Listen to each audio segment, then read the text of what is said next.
작업자가 분주하게 공장 안으로 들어가더니 하얀색 포대를 들고 나옵니다. 재활용을 하기 위해 물건을 수거하는 중이라는데요. 과연 어떤 것일까요? 여기서 나오는 저기 네. 폐 비닐. 폐 비닐? 예, 이제 그 장갑이나 이런 걸 만들고 저 불량이나 이런 거 이제 네. 담은 거예요. 재생 가공을 해서 예. 원료로 만드는 거죠. 아, 이걸 또 다시 또 재활용할 수가 있는 거예요? 네네. 예. 비닐봉지의 연간 국내 소비량 235억 개. 이는 한반도 면적 70%를 덮을 수 있는 양인데요.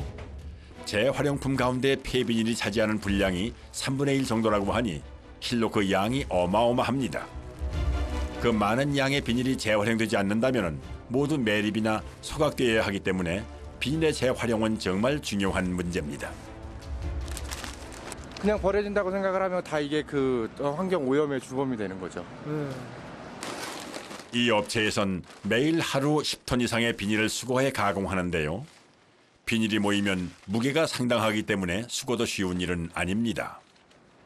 이게 다시 가공을 하면 예. 펠렛 형태의 예. 그 원료로 이제 다시 가공이 되는 거예요. 알갱이 형태로 된. 비닐 만드는 업체로 다시 가서 예. 그걸 녹여서 다시 이제 비닐로 만드는 거죠. 아, 녹여서? 예. 그럼 이 비닐 형태가 펠릿 됐다가 다시 비닐 됐다 이런 형태네요. 그러니까? 그렇죠. 예. 수거한 비닐을 싣고 재활용할 수 있는 상태로 가공을 하기 위해 출발합니다.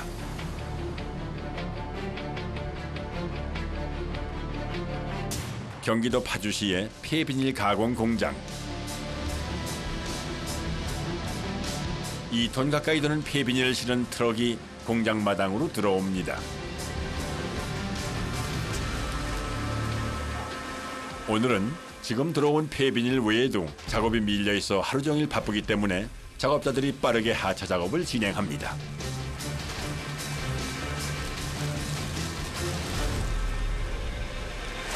P라고 네. 저밀도 예. 그 필름하고 예. 그리고 이제 그 하이덴이라는 고밀도 예. 필름하고 그리고 이제 그 색깔 이제 좀 네. 다른 것들 이렇게 따로따로 이제 구분해서 내리고 있습니다. 수거한 비닐이 공장에 들어오면 제일 먼저 하는 작업은 분류입니다. 작업량이 상당할 뿐만이 아니라 기계가 할 수 없는 작업이라 사람이 직접 일일이 분류해야 해 굉장히 손이 많이 갑니다. 특히 제작에 들어가면 원료를 넣으면서 비닐 상태를 체크할 여유가 없기 때문에 분류장에서 최대한 꼼꼼하게 하지 않으면 제품에 문제가 생겨 소홀히 할 수 없는 일입니다. 그런데 고밀도 비닐과 저밀도 비닐은 어떻게 다른 걸까요?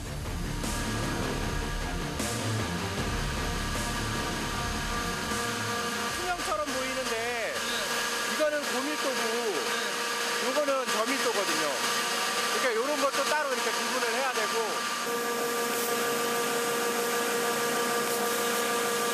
이거는 당기면 어느 정도 늘어나다가 이렇게 쫙 찢어지는 그런 성향이 있고요. 이렇게 당겼을 때 한 번에 쫙 나가지를 않아요.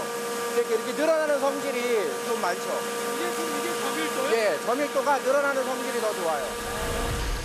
잘 찢어지는 것이 고밀도, 질긴 것이 저밀도 비닐입니다.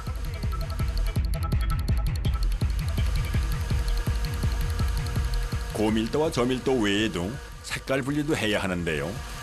투명한 것과 투명하지 않은 것으로 분류해 색깔이 있는 것은 주로 검정색 비닐을 만들 때 사용합니다. 지금 이렇게 테이프를 띄는 작업은 투명에 이렇게 그 노란 테이프가 붙어 있으면 색깔 자체도 노랗게 나올 뿐더러 이 테이프는 OPP라고 해갖고 폴리프로필린 재질이라 재질이 좀 달라요. 그래서 이런 데 붙어 있는 테이프는 일일이 다 손으로 작업을 해줘야 돼요. 띄어서. 분류가 끝난 비닐은 가공을 위해 바로 다음 작업자에게 옮겨집니다.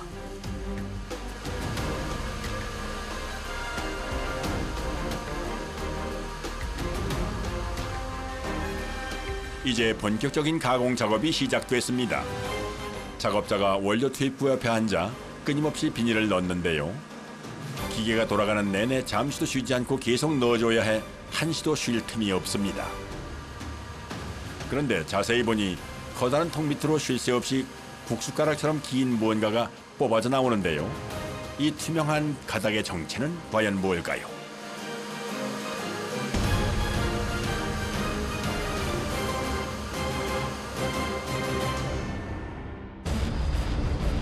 경기도 파주시 폐비닐 가공 공장.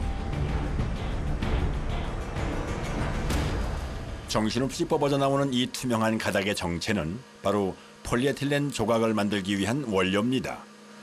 200도 이상의 고온으로 녹여 길게 뽑아낸 원료는 바로 냉각수에 담가 식힌 후 작은 조각 형태로 만들어집니다.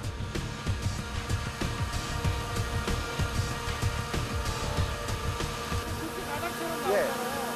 이렇게 굳이 설치하는 이유가 있나요? 자, 이제 덩어리가 크게 되면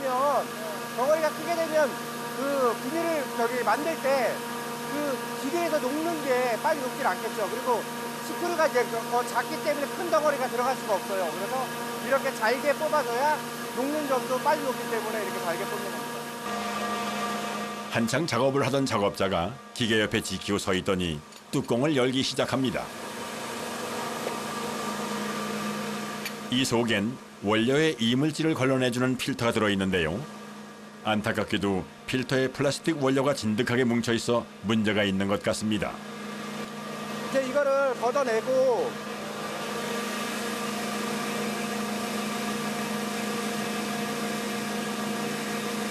거뭇거뭇한 거라든가 이런 먼지 같은 게 많이 이제 묻어서 나오거든요. 이제 그런 거를 걸러내는 효과가 있는 거예요. 그런데 연기가 올라오는 모습이 굉장히 뜨거워 보이는 게 작업이 쉽지 않아 보이는데요. 이게 좀 많이 뜨거워서 화상을 좀 조심해야 되는 거라. 완전 진짜 떡이 젖어 있네요. 네. 진득한 원료를 걸러내야 하기 때문에 최소 2시간에 한 번은 새 필터로 교체를 해줘야 합니다. 찌꺼기 거름망이라고 생각을 하시면 되고요. 이 두꺼운 망은 가운데 이제 고운 망 2장을 대고요. 양 옆에 두꺼운 망을 대는데 고운 망 2개 그리고 두꺼운 망 양 옆에 2개에서 총 4장이 들어갑니다. 예. 고온에서 고압으로 원료를 밀어내는 방식이라 자칫 고온 거름망이 상하는 것을 막기 위해 양쪽에 두꺼운 망을 대줘야 한다는군요. 필터 교체 작업 후 다시 생산이 재개됐습니다. 전에 작업하던 굳은 원료는 먼저 걷어내줘야 합니다. 새로 뽑힌 원료를 재활용 조각을 생산하는 기계까지 연결해줘야 하기 때문에 필터 교체 후엔 항상 작업자가 원료가 끊기지 않게 조심하며 건너편 기계까지 직접 이어줍니다. 그래야 문제없이 생산이 재개된다네요. 원료가 뜨겁고 무른 상태라 초보자들은 되거나 끊어뜨리기 일수라 보통 숙련된 작업자가 진행을 한다고 합니다. 그런데 갑자기 분주해지기 시작한 작업자들. 기계를 멈추는데요. 대체 무슨 문제가 있는 걸까요?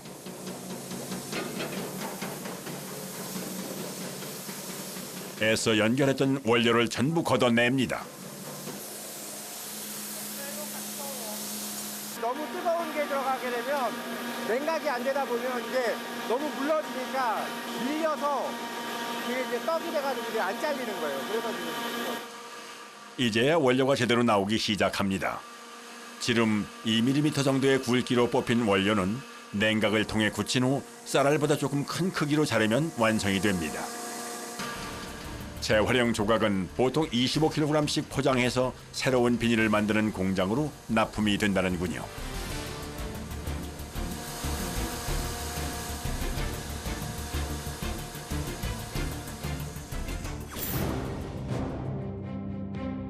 폐비닐로 만든 조각이 도착한 곳은 서울특별시 도봉구의 한 비닐봉투 생산 공장입니다.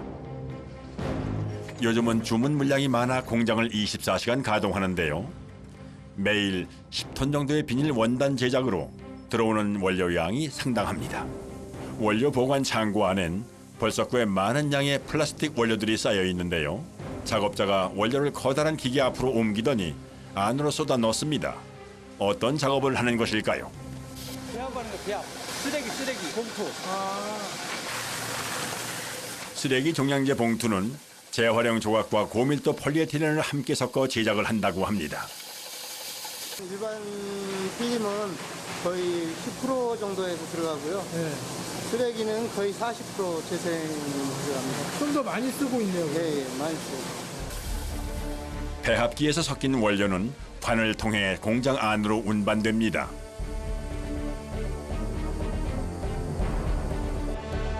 내부에선 벌써 비닐봉투 생산이 한창 진행 중입니다.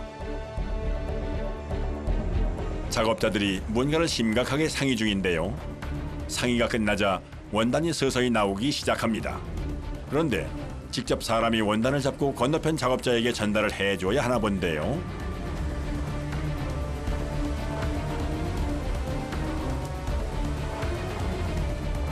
소대문구 10리터 작업인데요. 예. 사이즈 바뀔 때마다 예. 그렇게 하는 거고요. 아, 쓰레기봉투 사이즈 바꿀 때마다 예, 예. 사이즈가 10리터, 5리터, 뭐 50리터, 100리터 이제 이런 게 있어요. 아, 규격이 다 틀리니까. 예, 규격이 다 틀리니까요. 쓰레기 종량제 봉투를 만드는 작업은 제일 먼저 원단을 제작하는 일부터 시작합니다. 처음 뽑은 원단은 봉투 사이즈가 제대로 나왔는지 정확하게 확인을 해야 한다네요. 보통 쓰레기 봉투 원단 한 롤을 생산하는데 1시간 정도 걸린다고 합니다. 제작된 원단이 향한 곳은 인쇄실입니다. 작업자가 밀폐된 창고에서 뭔가를 들고 나오는데요.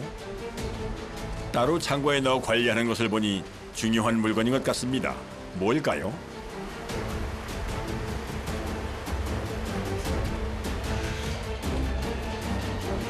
쓰레기봉투 10리터 동판 남발하지 않게끔 네. 또 더 이상 찍으면 안 되니까 구청에서 해소해가고 네. 다시 가져오고 아. 그 한 장 한 장이 돈이 되니까 네. 그게 아주 중요한 거죠. 그러니까.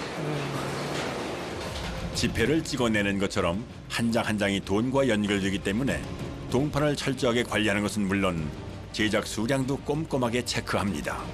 생각으로 돼 있어서 저 안으로 그 안으로 잉크가 들어가면서 도장처럼 찍히는 거예요. 아, 거기 잉크가 이제 메꿔지면서 예. 아, 거기 이제 찍혀 나오는 거예요. 예, 예.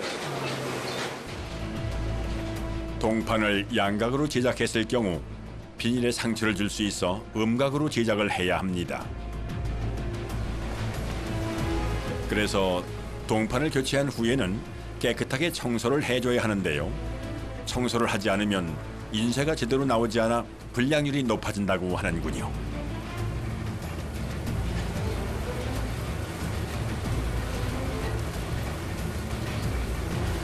먼저 번에 작업했을 때 그 망점 안에 잉크가 이제 박혀 있으니까 그걸 빼내는 작업을 하는 겁니다. 말하자면 지금 세척해 주는 거네요. 예, 예.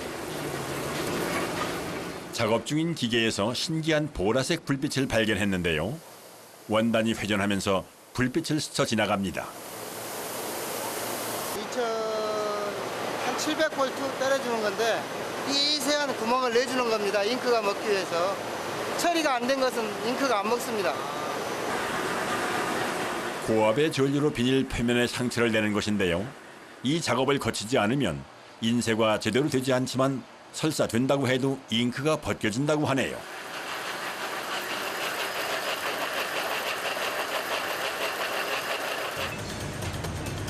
인쇄가 끝난 원단의 다음 코스는 절단실입니다. 쌓여있는 작업이 끝난 원단들. 가벼운 것은 20kg부터 무거운 것은 40kg이 넘기 때문에 옮기는 것도 큰일입니다. 원단을 절단기에 올리자 순식간에 잘려 나오는데요. 먼저 한 장씩 절단된 후 끝부분이 접합되어 나옵니다. 보통 한 롤에 20리터 기준 1200개 정도의 쓰레기 봉투가 나옵니다. 한 묶음에 10장이에요. 10장? 아. 이제 마지막 작업만 남았는데요. 절단되어 나온 봉투를 반으로 접어 가지런히 모으는 작업자.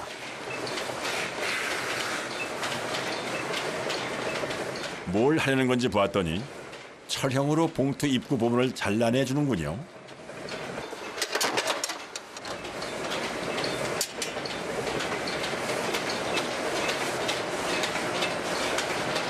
쓰레기 봉투 손잡이.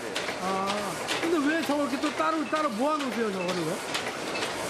아, 그건 나중에 네. 재활용으로 이렇게. 아, 저게 재활용이 가능해요? 아. 아, 그럼 버릴 필요가 없는 거네, 그러니까? 네. 아. 버리는 것 없이 자투리 부분까지 알뜰하게 재활용하는데요. 한 번도 사용하지 않은 오염되지 않은 깨끗한 비닐이라 특히 재활용이 용이하다고 합니다. 두 개의 쓰레기 종량제 봉투를 펴서 보여주는 작업자. 차이가 있다는데요. 쓰레기 봉투는 저 소잡이 부분이 두 종류로 돼 있는데 나중에 묶는 용도로 사용이 되는 거고요. 마트에서 장을 보시고 물건을 담아가는 용도이기 때문에 손잡이가 필요해요. 손잡이 부분의 모양에 따라 두 종류로 구분이 된다고 하는군요.